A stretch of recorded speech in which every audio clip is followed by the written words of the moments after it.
चला आजचं लेक्चर आपण सुरू करूया. काल आपण बघितलं स्टेटमेंट म्हणजे काय, सेंटेन्स म्हणजे काय, स्टेटमेंटची ट्रूथ व्हॅल्यू म्हणजे काय, सेंटेन्सला ट्रूथ व्हॅल्यू नसते. स्टेटमेंटची ट्रूथ व्हॅल्यू ही एक तर एफ तरी असेल किंवा ट्रू तरी असेल, टी. तिसरा पर्याय स्टेटमेंटमध्ये नसतो. 37 झाला, 80 पैकी 37 चांगली गोष्ट आहे. ठीक आहे, आज आता आपण पुढचा भाग बघणार आहोत की दोन स्टेटमेंट्स एकमेकांना कशी जोडायची. कंपाऊंड स्टेटमेंट्स सिम्बॉलिकली कशी लिहायची.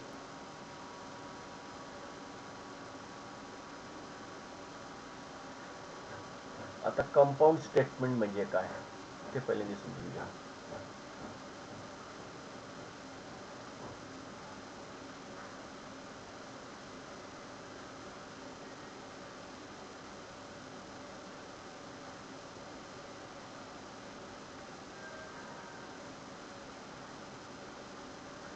ज्यावेळी दोन स्टेटमेंट्स एकमेकांना जोडली जातात आणि त्यापासून एक स्टेटमेंट तयार होतो त्यावेळी त्याला म्हणतो compound statement. If more than one statements connect each other then the new statement is called compound statement. आता दोन स्टेटमेंट्स जे आहेत ते आधी पहिल्यांदा आयडेंटिफाय करू आपण आणि मग नंतर आपण ते कशाने जोडले गेले ते. अरे देवा,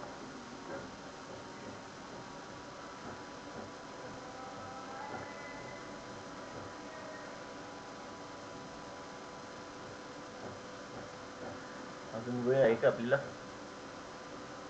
ठीक आहे, बरं ठीक आहे, हरकत नाही. आपण 5 मिनिटं वाट बघू.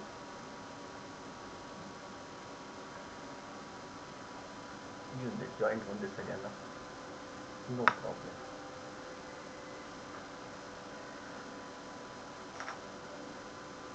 अजून किती मिनिटं? 5 मिनिटं अख्खी.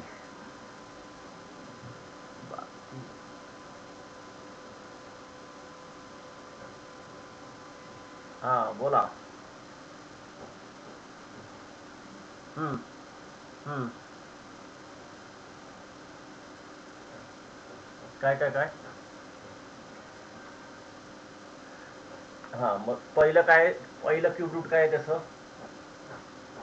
+1 बरोबर. हा 1. दुसरा काय आहे? -1 प्लस और मायनस √3i/2 बरोबर ना. त्याचे दोन भाग तयार होतील. तो भाग म्हणजे -1 प्लस √3i/2 बरोबर. हे झालं दुसरं रूट आणि तिसरं रूट असेल -1 मायनस √3i/2. असे 3 त्याचे वेगवेगळे भाग असणार आहेत. ओके, तिथे बोर्डवरती लिहितो, जास्त सोपं जाईल.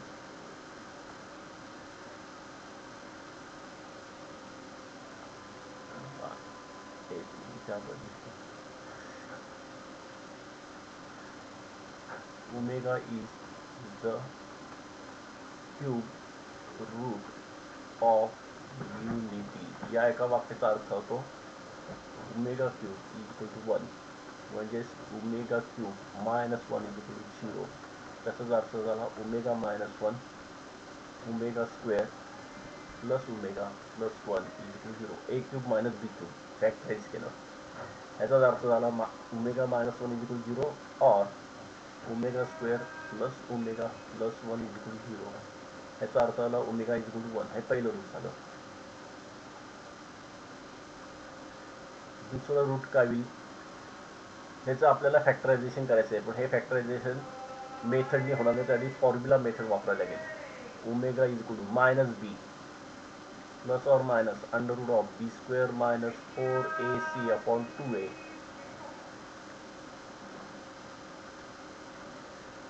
ओके, म्हणजे इथे बी म्हणजे काय? ओमेगाचा कोइफिशियंट तो -1 प्लस और मायनस b² म्हणजे परत 1 होणार मायनस 4ac 4. ए म्हणजे ओमेगा स्क्वेअरचा कोइफिशियंट, सी म्हणजे हा 1 4 × 1 × 1 दॅट इज 4/2 -1 प्लस और मायनस -√3/2.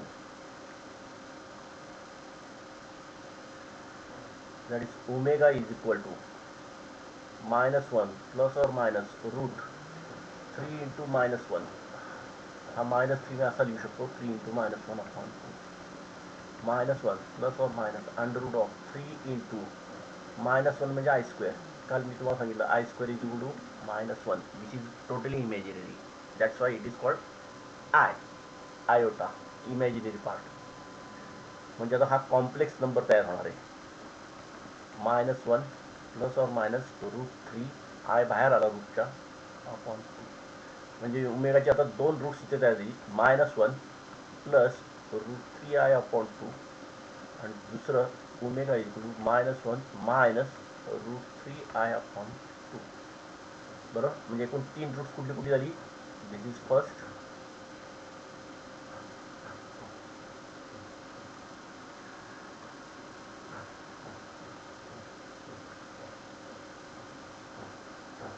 हे पहिलं रूट झालं, हे दुसरं रूट झालं, हे तिसरं रूट झालं.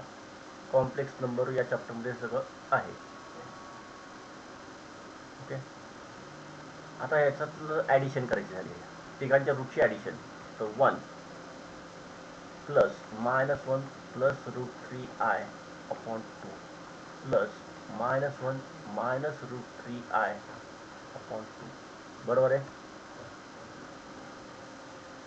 आता हेच विकू शकतो. हा 1 तसाच. या दोन्ही दोघांना सेपरेट केलं डिवाइड तो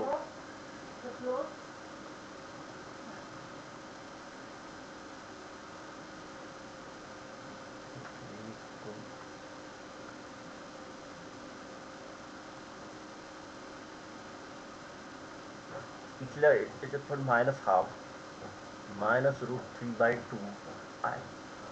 आता बघा हे याला कॅन्सल होईल. हा -1/2 आणि हा -1/2 म्हणून -1 होईल. तो या 1ला कॅन्सल करेल. सगळ्यात शेवटी काय उत्तर येईल 0. Sum of the roots of the unity cube root of unity is always equal to 0. Okay. If omega is the cube root of unity, then sum of the roots of cube root of unity is always equal to 0. This is the statement, and hence the statement is true. Truth value is t. लक्षात आलंय. हा सगळा जो topic आहे हा complex number या chapter मध्ये आहे.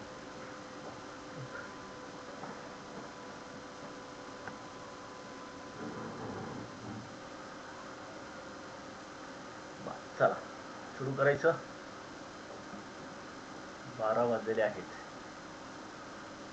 आपण वेळ नाही पाळली तर आपले पण 12 वाजायला वेळ लागत नाही. चलो हे समजलं असेल. मी आता हे रद्द हा सगळा कॉम्प्लेक्स पार्ट जो आहे चॅप्टरचा त्यामध्ये हे सगळं डिस्कशन केलेलं आहे. म्हणजे जस्ट स्टेटमेंट म्हणून त्याला विचार केल्याने उत्तर लिहिलं त्याचं. आता आपल्याला आजच्या टॉपिककडे वळायचं आहे. What is compound statement.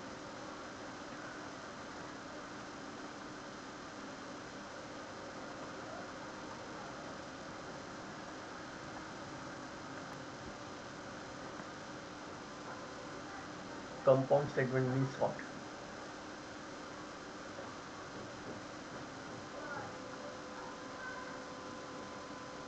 When more than one statement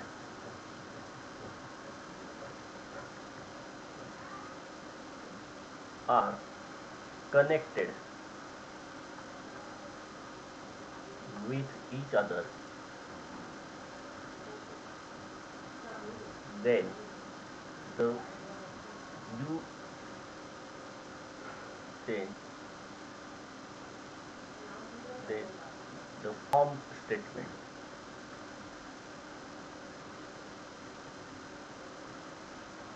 is called compound statement.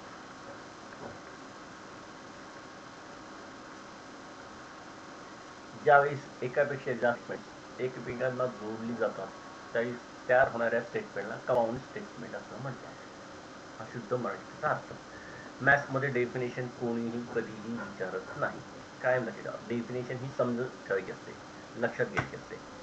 आता बघा तुमच्या समोर जे आता उदाहरण आहे, Nagpur is in Maharashtra and Chennai is in Tamil Nadu. ह्याच्यामध्ये दोन स्टेटमेंट्स आहेत. पहिलं स्टेटमेंट आहे नागपूर इज इन महाराष्ट्र, त्याला आपण पी हे नाव दिलं, आणि चेन्नई इज इन तामिळनाडू, ह्याला मी क्यू नाव दिलं. तर पी स्टेटमेंट काय झालं, Nagpur is in Maharashtra. Q statement काय होईल, चेन्नई इज इन तामिळनाडू. आता या दोन स्टेटमेंटला जोडले कुठल्या शब्दाने,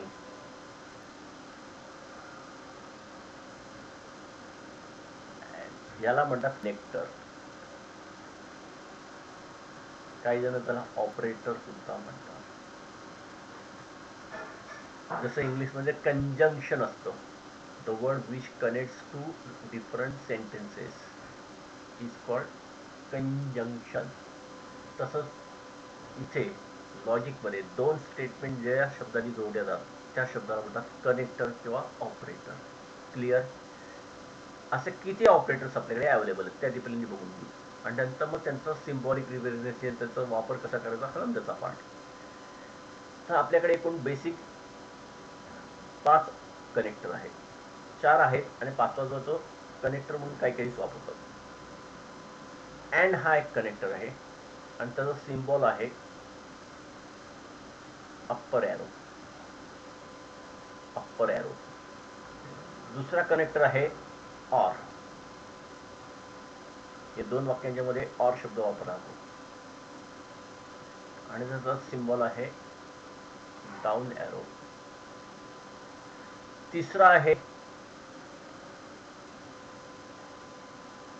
कनेक्टर आहे if P statement then Q statement. हा जो काही पार्ट असो कनेक्टर आहे तो आपण असा डिक्लेअर करतो. यालाच काही जण सिंगल कंडिशन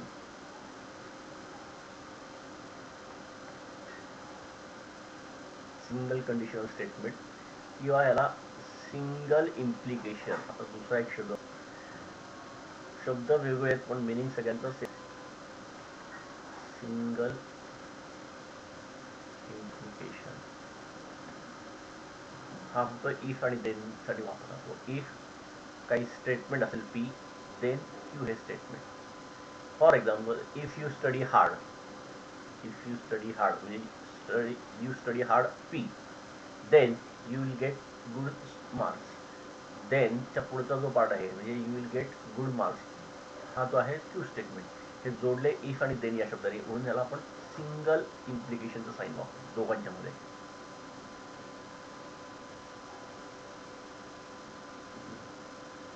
तसंच by conditional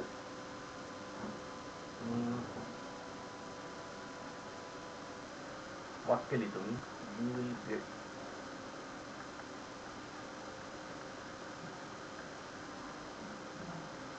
if and only if you study hard.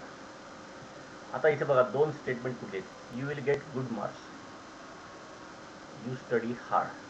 हे दोन कशाने जोडले गेलेत, इफ अँड ओनली इफ. बरोबर. तर ह्याला आपण म्हणतो bye condition.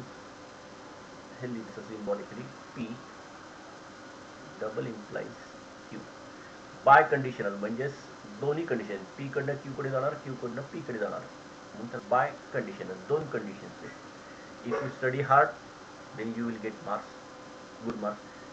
If you want good marks you have to study hard. दोन्ही एकमेकांशी पूरक आहेत. ओके.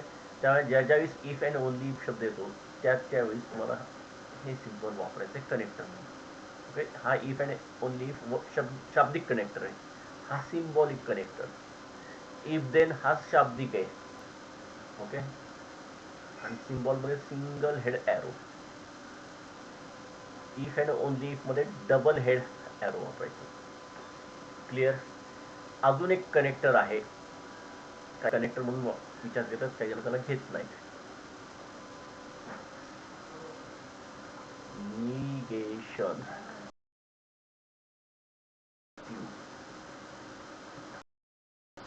म्हणजे पी जर का होकारार्थी असेल तर त्याचा नकारार्थी करायचं असेल तर निगेशन पी द्यायचं, किंवा पी हे नकारार्थी वाक्य असेल आणि त्याला होकारार्थी करायचं असेल तर निगेशन टी करायचं.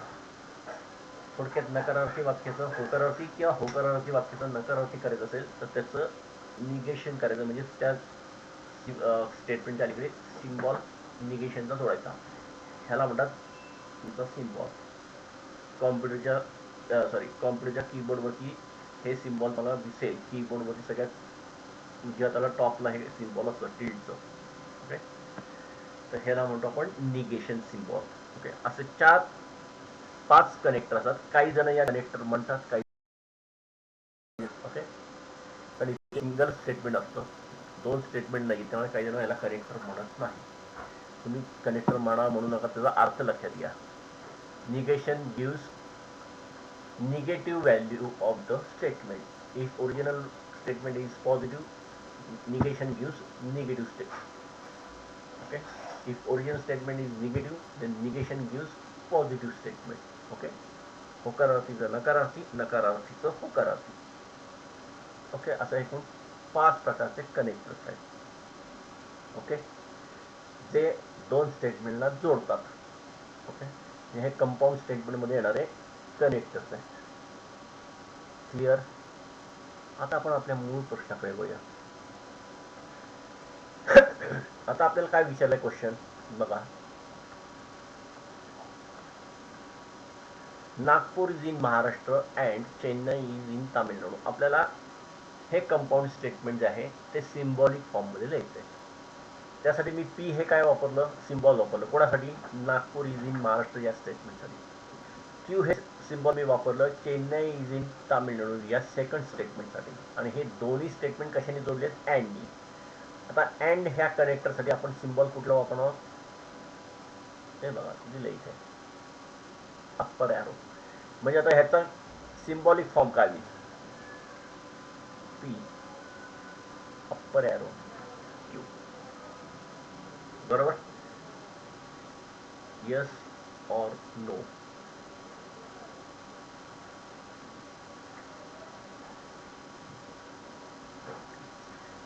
अजून एक स्टेटमेंट बघू की ज्याच्यामध्ये वेगळा कनेक्टर वापरलाय.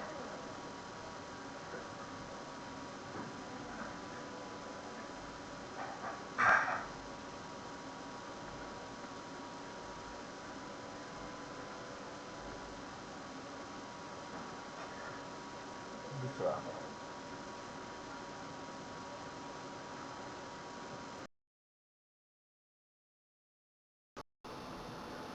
Triangle is equilateral or isosceles. बघा 2 स्टेटमेंट घेतली, पहिल्यांदा शोधून काढू आपण.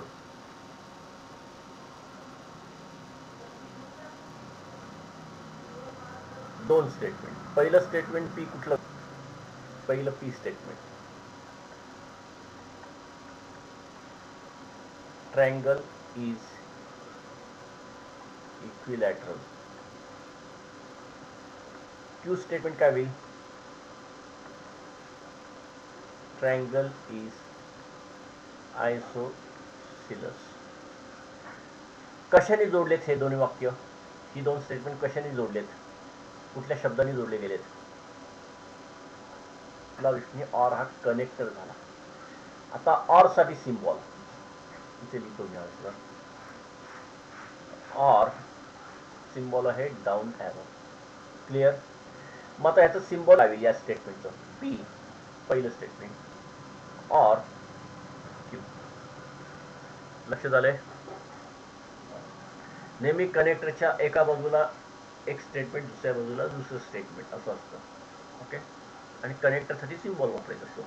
अलीकडच्या पार्टला एक सिम्बॉल वापरा स्टेटमेंटसाठी, पुढच्या पार्टच्या स्टेटमेंटसाठी दुसरं सिम्बॉल वापरा, आणि दोन्ही सिम्बॉल्स कनेक्टरच्या सहाय्याने जोडा.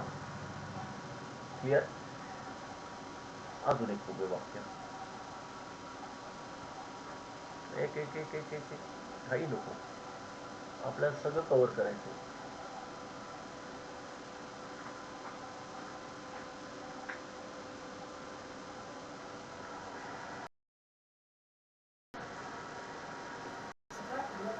The angle is right angle if and only if it is measure 90 degree.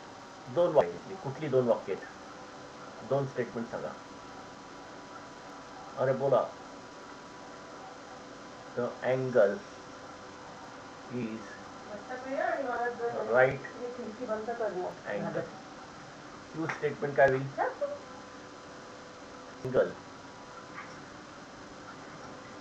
angle is 90 degree. Okay.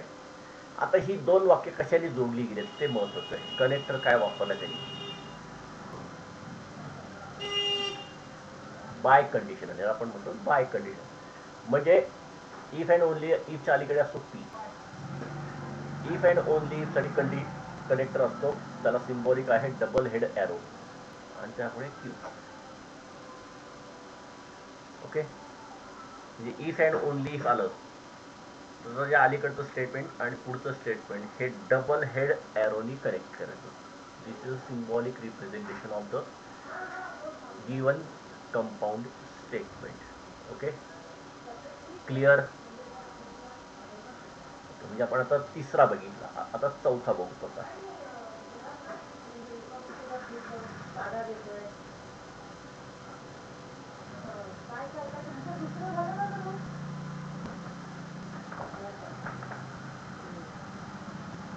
पुढचं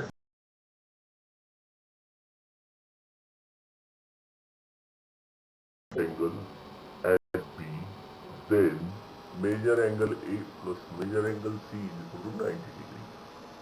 आता ह्यातलं पहिल्यांदा पी स्टेटमेंट काय असेल? Triangle ABC is right angle at B. Q measure angle A plus measure angle C is equal to. आता इथे जोडले कशाने गेले बघा, नीट बघा. कनेक्टरचाच भाग आहे. आता ऍक्च्युली याचा फॉर्मॅट कसा असतो? पी स्टेटमेंट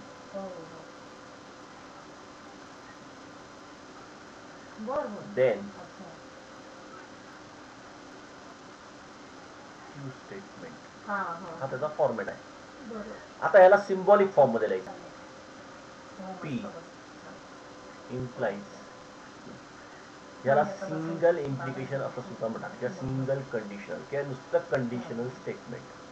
हा सिंगल हेड एरो आहे, तो रिप्रेझेंट करतो इफ देन साठी. याला सिंगल कंडिशन किंवा सिंगल इम्प्लिकेशन. काही जण नुसतं कंडिशनल स्टेटमेंट असं म्हणतात. तिन्हींचा अर्थ एकच आहे. बघा ह्याच्यामध्ये आणि मगाच्या ह्याच्यामध्ये फरक काय आहे? मगाच्या ह्याच्यामध्ये काय लिहिलं होतं आपण? एक सेकंड, मग तुम्हाला इथे काय वापरलं होतं? If and only. आणि त्यावेळेस काय केलं आपण? कुठलं सिम्बॉल वापरलं? Two head arrow. त्याला व्यवहारात मी म्हणतो double traffic, both way. P कडनं क्यू कडे ट्रॅफिक आहे आणि क्यू कडनं पी कडे. इफ अँड ओनली चा अर्थ काय? इकडनं इकडे जाणार आहे, पी कडनं क्यू कडे आणि क्यू कडनं पी कडे, दोन्हीकडे जाणार आहे. If right angle is, if angle is right angle, then its measure is 90. Okay. If and only if it उलट पण होऊ शकतं ना. If the measure of angle is 90 degree, if and only if it is right angle. दोन्ही अर्थाने देऊ शकतो, दोन्हीकडे चालू शकतं ते. ओके. त्या दोन्हींचा अर्थ सेमच असतो, म्हणून याला म्हटलंय biconditional. Okay. Double implication. Okay. Traffic P कडनं क्यू कडे पण जाणार, क्यू कडनं पी कडे पण जाणार. पण ज्यावेळी सिंगल असतं त्यावेळेस ते एकाच एरोने दाखवलं, पी कडनं क्यू कडे, आणि ते जनरली इफ आणि देन या शब्दाने डिक्लेअर होतं. इफच्या पुढचं असतं वाक्य ते पी आणि देनच्या नंतर असतं क्यू. पी कडनं क्यू कडे. P single head arrow q. चुकणी असं लिहायचं नाही. क्यू कडनं पी कडे झालं तर जास्त नाही. इफच्या नंतर पी असतो आणि देन नंतर क्यू असतो आणि नेहमी पी कडनं क्यू कडे ट्रॅफिक होत जाते. हा पार्ट टोटली चुकीचा आहे. पी कडनं क्यू कडे, क्यू कडनं पी कडे नाही. क्लिअर. इफ नंतरच्या स्टेटमेंट कडनं देन नंतरच्या स्टेटमेंट कडे प्रवाह जातो. From P to Q.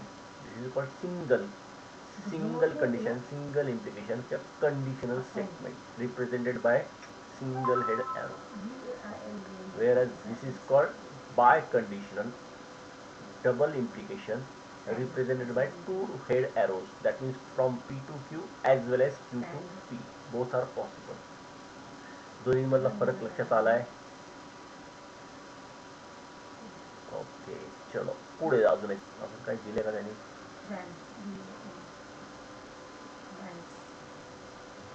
हे एक स्टेटमेंट घेऊ आपण. कुठे चालला? कुठे चाललाय?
आता बघा सिंबॉलिक रिप्रेझेंटेशन काय झालंय.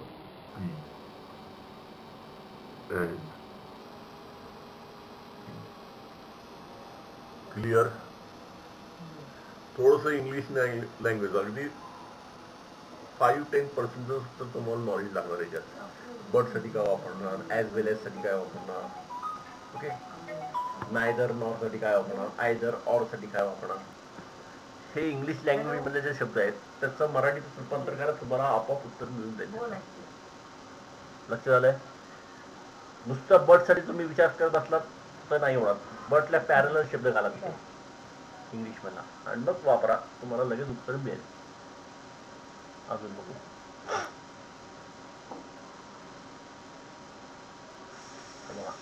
हे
आता पी या स्टेटमेंटचं आणि क्यू या स्टेटमेंटमध्ये प्रत्येक स्टेटमेंटात दोन सर्व असतात, एक तर ट्रू तरी असेल किंवा फॉल्स तरी असेल. क्लिअर?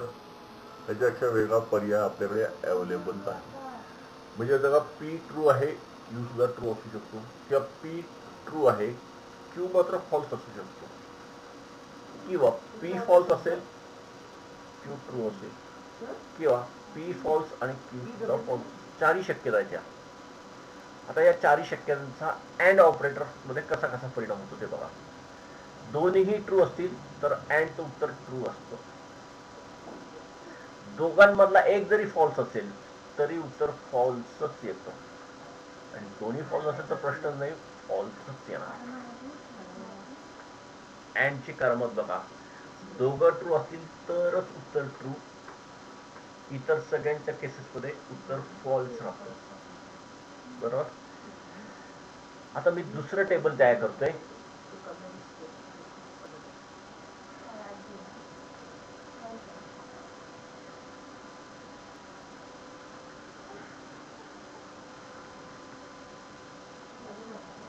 नंतर शॉर्टकटचं स्टेटमेंट पण, एक वाक्य पण तयार करायचं आपल्याला, पण मी ते सगळं व्यवस्थित समजून सांगतो. मग आपण एक शॉर्टकटचं वाक्य तयार करू, की जे लक्षात ठेवलं तर तुम्हाला या चॅप्टरमध्ये काहीही प्रॉब्लेम येणार नाही.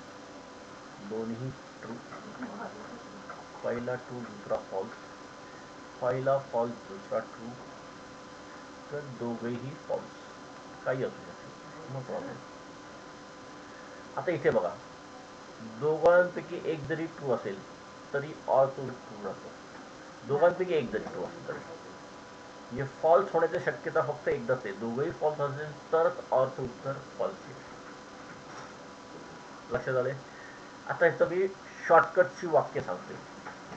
अँड साठी if both are true then only answer is true. If both are true then only answer is true. For कोणासाठी चाललं? अँड साठी.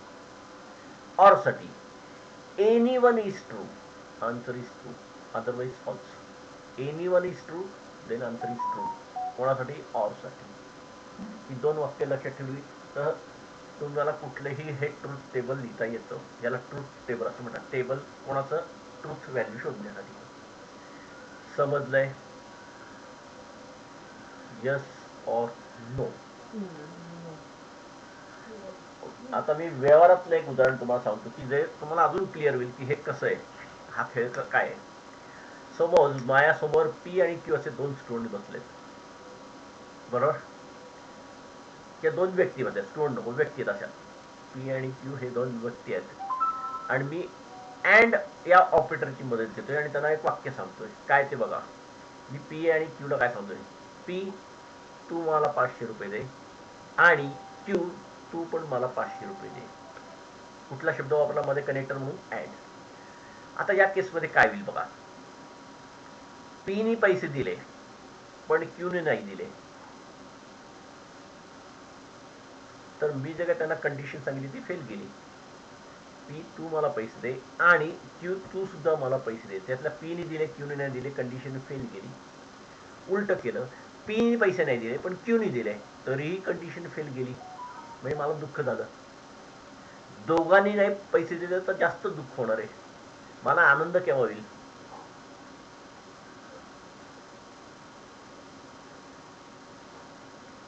दोघांनी दिले तरच मला आनंद होईल. बघा, दोघंही ट्रू असतील तर ट्रू राहणार. एकाने जरी नाही दिले म्हणजे एकाने जरी फॉल्स झाला तरी मला दुःख होणार आहे. आणि जास्त दुःख केव्हा होणार आहे? मला इथे होणार आहे. व्यवहाराचं उदाहरण. आता तीच गोष्ट मी आता वेगळ्या शब्दात मांडतोय. तेच दोन लोक आहेत पी आणि क्यू. आता मी त्यांना वेगळ्या अर्थाने शब्द मांडले, शब्द वाक्य वापरलं. पी आणि क्यू तुमच्यापैकी कोणीतरी मला 500 रुपये द्या. कोणीतरी. ओके. मला पीने दिले क्यूने दिले, डबल आनंद झाला. पीने दिले पण क्यूने नाही दिले, ओके, तरी आनंद आहे. कारण मी कोणीतरी एकाने मागितले, कोणी एकाने दिले, मला कंडिशन फुल होती.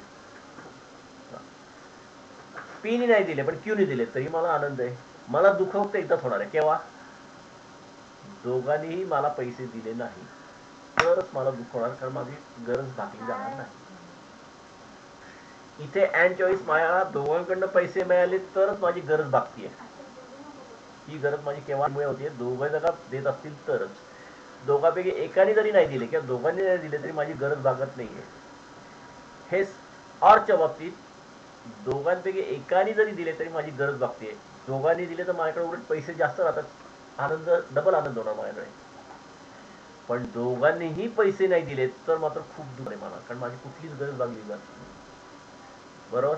त्या लॉजिक हा पार्ट व्यवहाराशी जोडा. रादर मी म्हणतो फिजिक्स, मॅथ्स, केमिस्ट्री व्यवहाराशी जोडा, तुम्हाला चांगल्या प्रकारे तो सब्जेक्ट कळेल. बायोलॉजी पण तसा. तुम्ही याला जरा व्यवहाराशी जोडलं नाही, नुसता अभ्यास म्हणून बघितलं, सब्जेक्ट म्हणून बघितलं, बोरिंग सब्जेक्ट्स आहेत. ओके.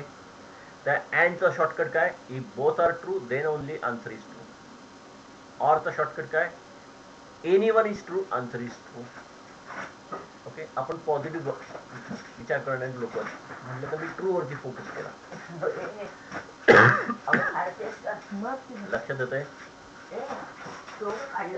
अरे यस और नो? हॅलो, किती जण आहेत? अरे वा, लॉग आउट झाली सुद्धा. हा, यस सर, ठीक आहे. तर आजच्या शेड्यूल मध्ये आपण काय काय शिकलो? बोला, काय काय शिकलो आपण?